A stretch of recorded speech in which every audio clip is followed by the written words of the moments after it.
The Inside the NBA crew were the latest to weigh in on young Ja Morant, who is facing a multi-game suspension for getting caught on Instagram flashing a weapon once again.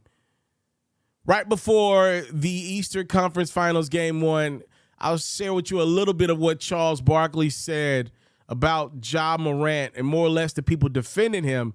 He said, we got some idiots, some fools, some jackasses on TV that really just pissed me off. Talking about Josh should make a stand saying he didn't break any laws, he didn't do anything wrong. He's in a state where you can't carry a gun. Those guys are just freaking idiots. It pisses me off when I hear guys say that. Now, again, Chuck didn't put a name to it. That's what he does. That's his thing. It's oftentimes bothersome to me because he always say we got some fools on TV and never puts a name to it. It actually sounds like he's kind of running from the smoke a little bit by leaving it up in the air, but that's his thing. That's what he does. Sometimes it feels like he's talking about Skip Bayless. In this particular situation, I don't believe that's Skip Bayless' stance.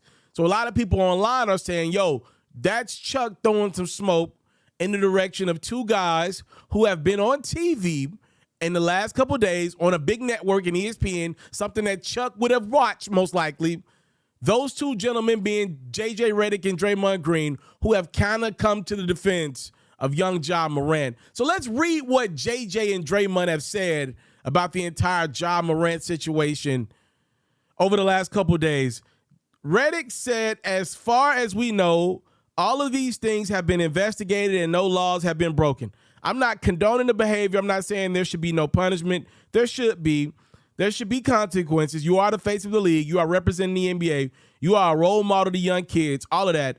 I don't think half a season is the right answer. Why are we trying to throw the hammer on a 23-year-old who didn't break a law? Explain that to me. For the record, I believe JJ said Josh should maybe get about 16 games, double what he got earlier in the season.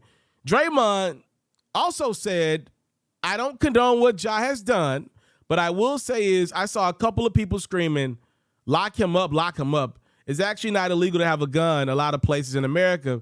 So to just start screaming, lock him up, you all actually don't know if he broke a law. You don't know if he had a license. You don't know if the gun was licensed for him. So the whole lock him up, he's a thug stuff, let's stop it. When I look and see Ja Morant on Instagram Live flashing the gun, that don't look like a dude that's just trying to protect himself.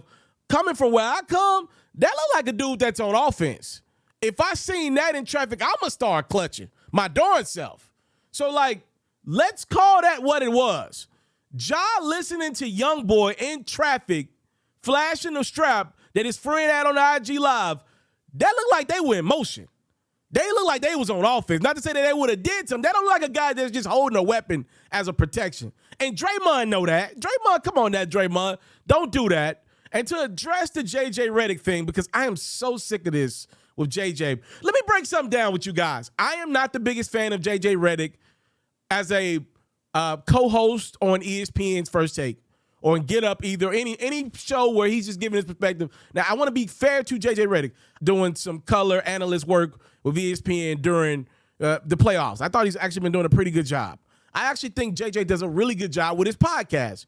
I get insightful information that me not playing the game of basketball at the level that JJ has, for me, I learned something. I'm going to tell you a role that I don't think JJ Redick's doing a good job, and everybody else seems to think he's doing a fantastic job. I totally disagree with you guys. And by the way, I oftentimes give you the option to comment your responses below.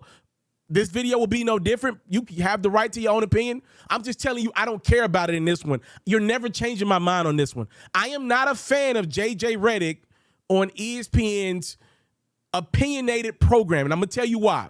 JJ loves players. He's pro players.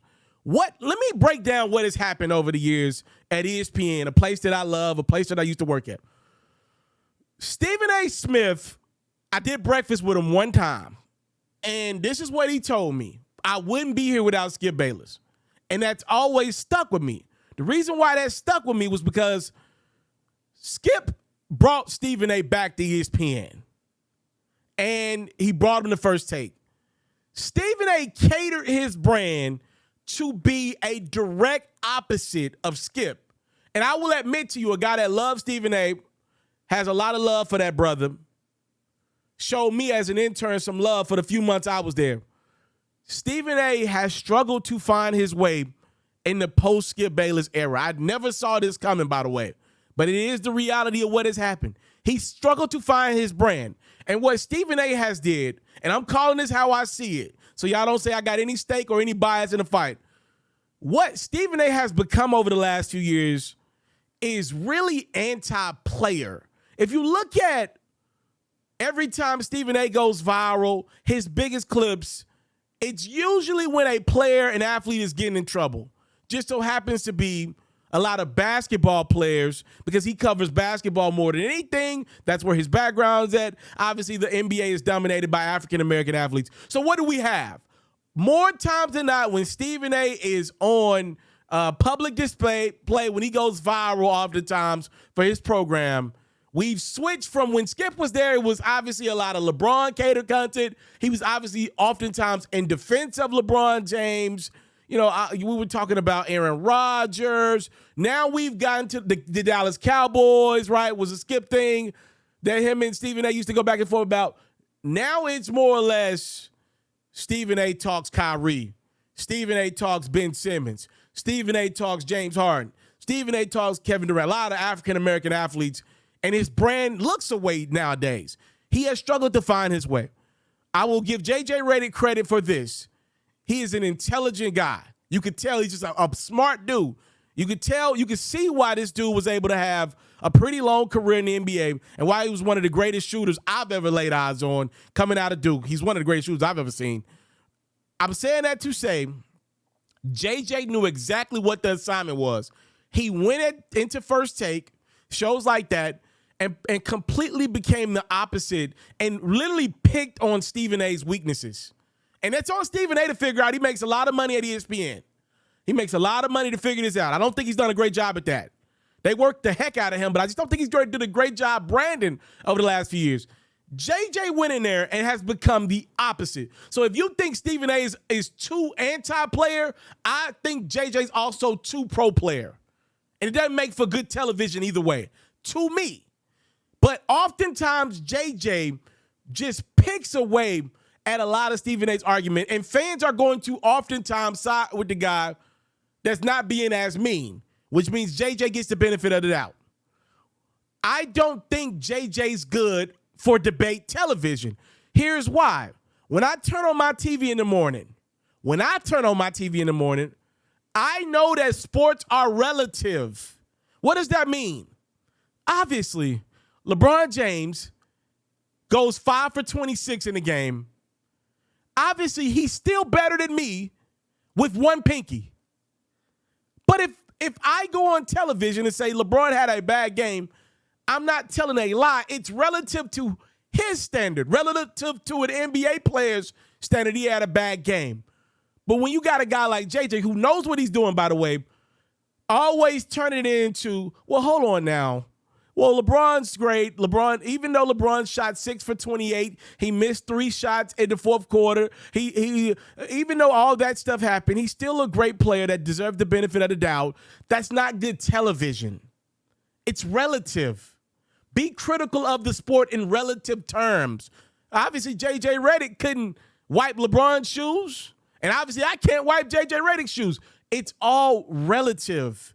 Nobody wants to, people don't have enough life to sit there and watch. Okay, I just betted $100 the night before on a game. I want to know if I should make that same bet twice. I just lost $100. I want you to talk the game in relative terms so I know where I'm going to bet my money. I want to know if my favorite team's going to win tomorrow or not. Do they have a chance or not? That's what I want to hear when I turn on debate television.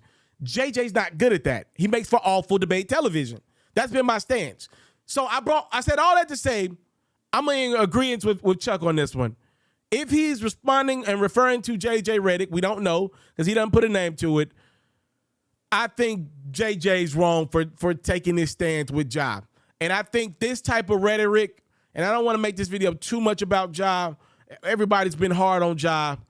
Everybody's made enough money. We all made enough money on Ja content this week already, if I'm just being honest about it. You know, he's been a content darling in his mistakes, if you want me just keep it a beam with you guys. if we're being honest, a lot of people I feel like in Ja's life have found ways to give him a pass and find excuses. That's what it feels like. Every time we find an excuse for Ja. And I think that's part of his problem. And I think that's how we got here. Obviously, to me, Ja didn't break a law, but that's the problem. He's doing stuff that will potentially lead him. One day he's going to go over the edge. Like, you just don't keep playing with fire.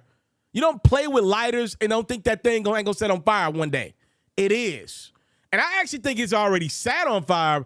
Adam Silver is just a very pro-player commissioner. Go look at that Indiana Pacers incident from a few months ago with the Memphis Grizzlies. To me, that was worthy of a 50-game suspension. Way more than what he just did. If what they're saying is true about Ja and his partner flashing a laser beam at some Pacers staff after that game, that's a suspension. To me, that should have been 50 games. So I believe a lot of people have taken up for Ja, and we don't know what the Grizzlies know behind the scenes, what he's done, and ain't made it to the media yet. I'm just saying, I think a lot of people are finding excuses. No, Ja didn't break a law. I totally understand when people say, yo, everybody's got guns in this country. Well, everybody doesn't play in the NBA. It's a privilege to play in the NBA. And if the league determines that this dude is hurting the brand of the NBA, he's going to get suspended for it. It's the reality. We got enough people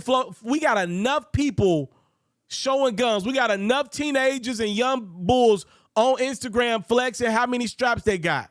We do not need our athletes that make 30 and 40 millions of dollars joining that crew. We need them to be above that, okay? We don't need the standard going down lower for $40 million entities. For the people that they understand that, you get it. For the people that don't, you don't.